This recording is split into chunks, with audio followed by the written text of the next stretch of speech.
This week it came to light that Microsoft founder and global philanthropist Bill Gates has achieved the dubious distinction of being the most frequently targeted for coronavirus conspiracy theories of anyone else on the planet.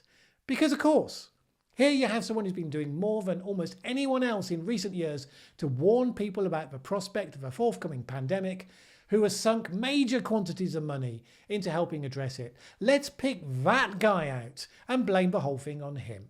Because the internet, it turns out, is Mao's cultural revolution for the world. We now routinely denounce people for whatever nonsensical crimes have entered our heads.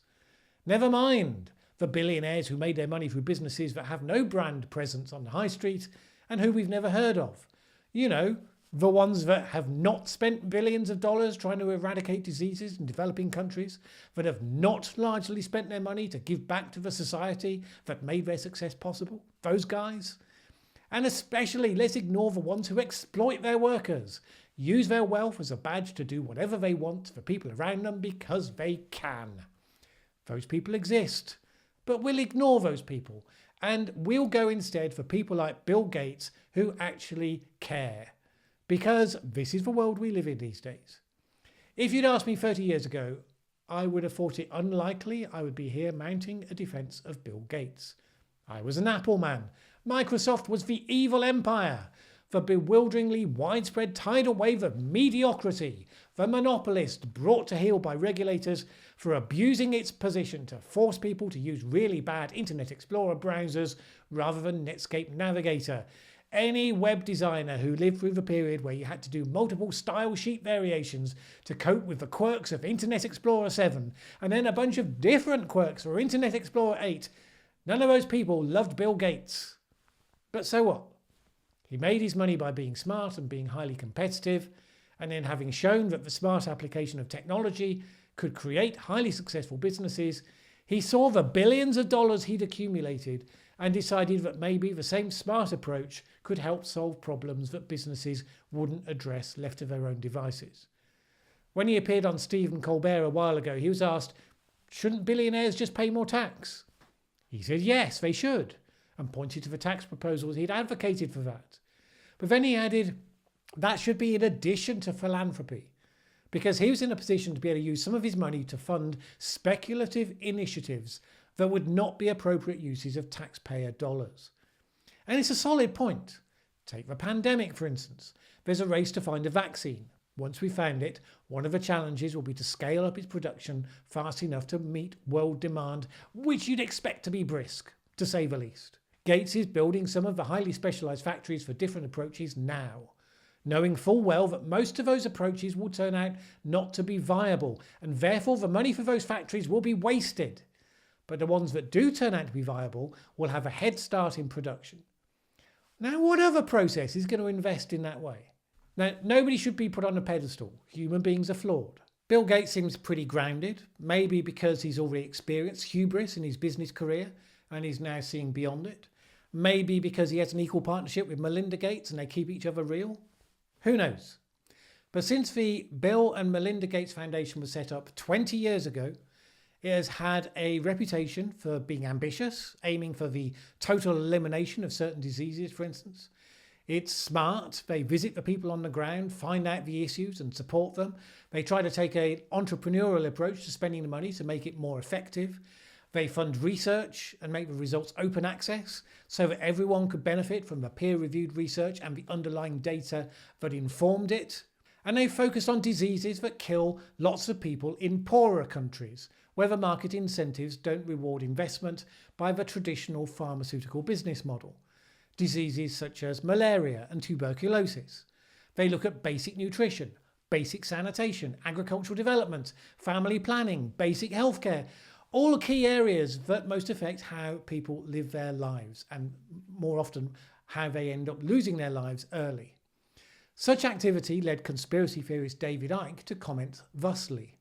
Bill Gates' money is everywhere over this whole virus thing and vaccines in general. How many people realize that the second biggest funder of the World Health Organization, second only to the government of the United States, is Bill Gates? He owns the place. Who's been driving the policy reacting to this alleged virus? The World Health Organization. In other words, Bill Gates, who's just a gopher for people deeper in the cult.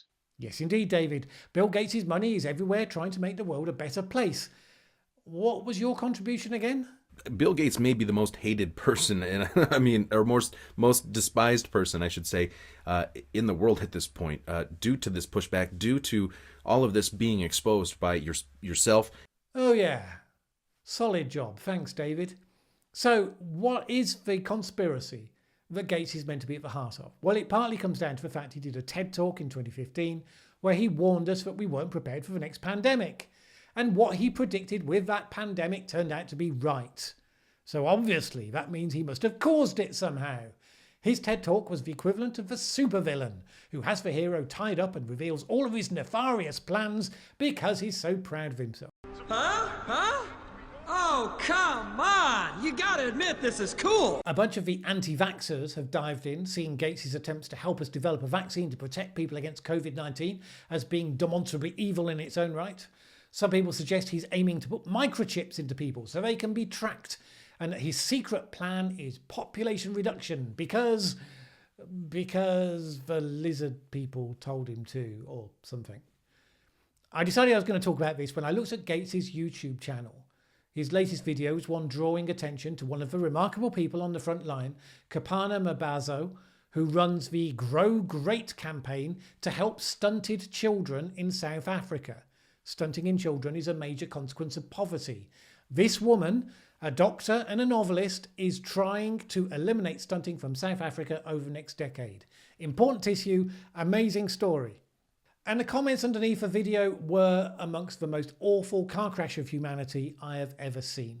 I mean, I get some salty comments on this channel. The worst of them just make me chuckle.